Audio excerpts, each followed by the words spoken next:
Here we go. Welcome, Earl Vaa, to the Shoremens Series, episode 1. Joining us from hometown Wellington. You're back there due to the current landscape. Tell us a little bit about what's happening at the moment over there.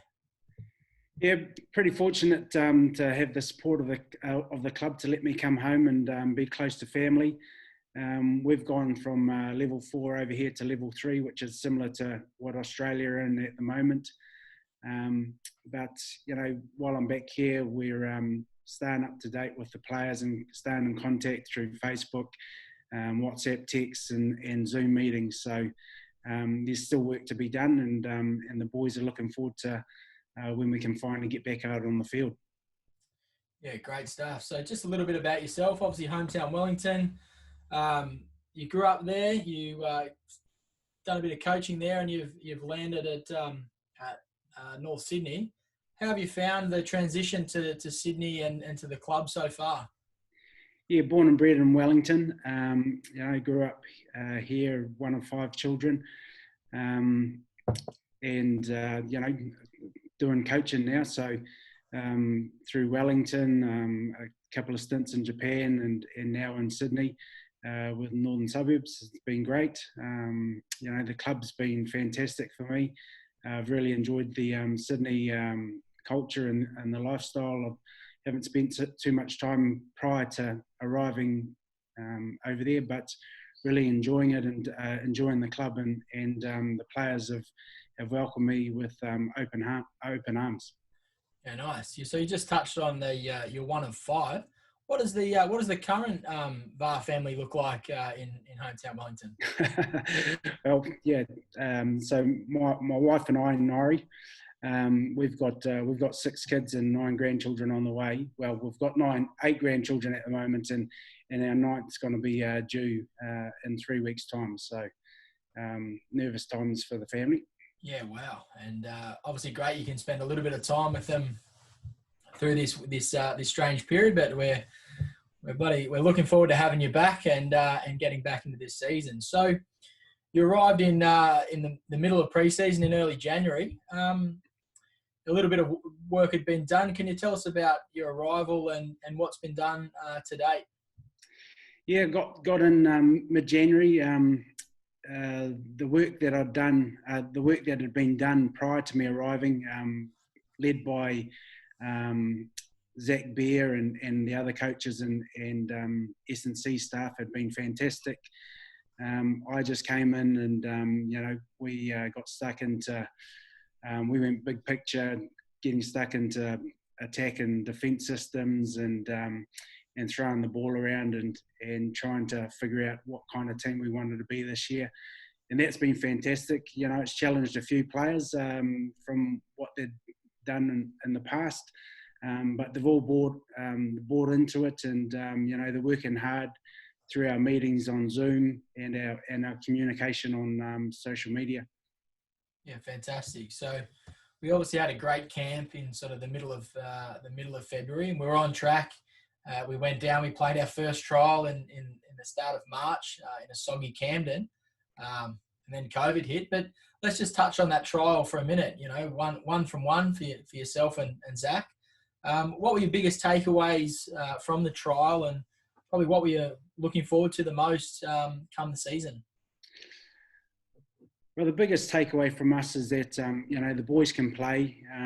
They'd worked hard in pre-season to get a grasp of new systems, and we got a good little glimpse of that in our first trial. It's a shame that we couldn't back that up with another couple of trials in the end of the season because of this scenario.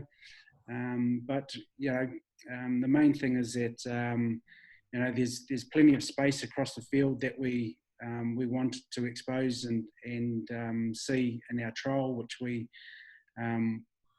can be better at. And defensively, I think we only gave up 1 try in that trial. So, still plenty of work to be done, but a good starting point for us.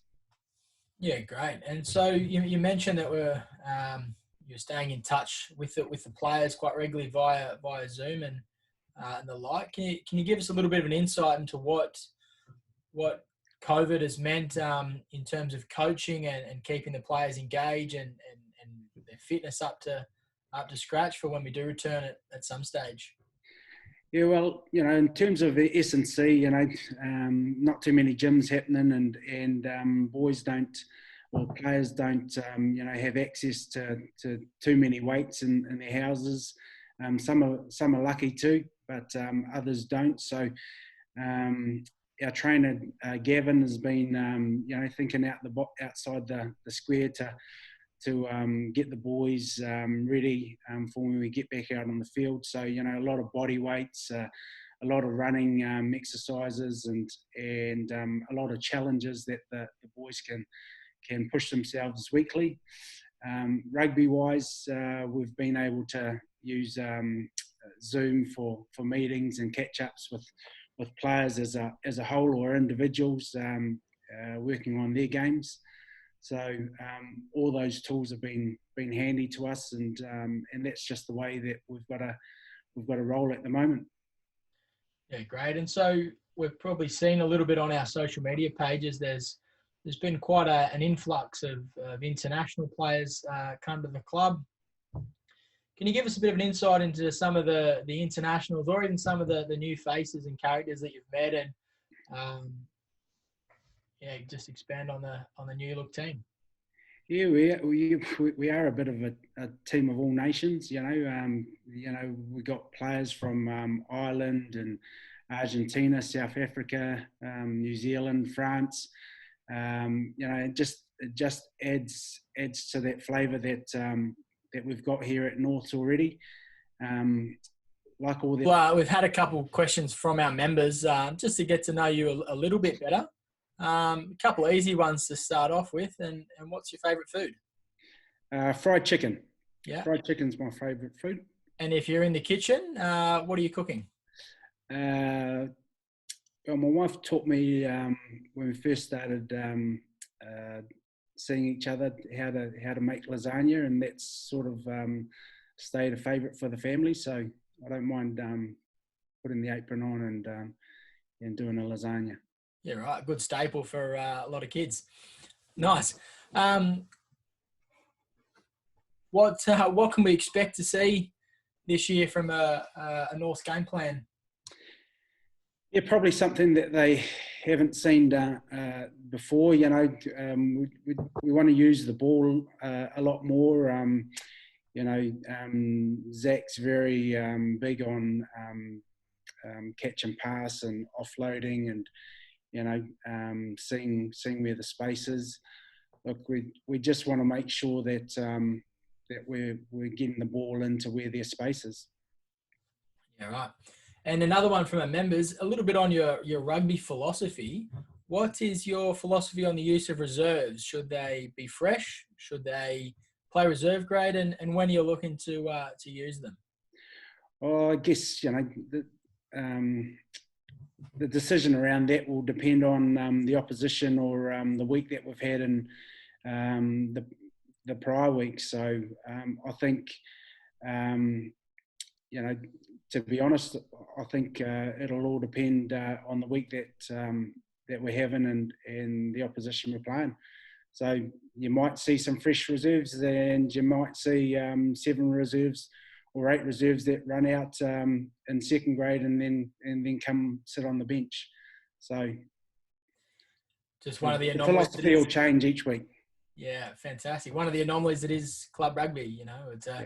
It's a week-to-week proposition, unlike the professional game. But look, thanks for your time today, Earl. We've loved chatting. Hopefully, our members have loved hearing from you. The football looks like it's hopefully not too far away. There is a date in the calendar for a month or two's time. So we just fingers crossed that everyone does the right thing, and we continue to work towards that. I know you and the players are doing your absolute best there. So anything you'd like to say to our members before we head off? No, I just hope everyone's well and safe, and taking care of each other. We look forward to getting back out on the field, and we appreciate your support during these times, and we look forward to your support in the future when we get back out on the field. Thank you. Nice.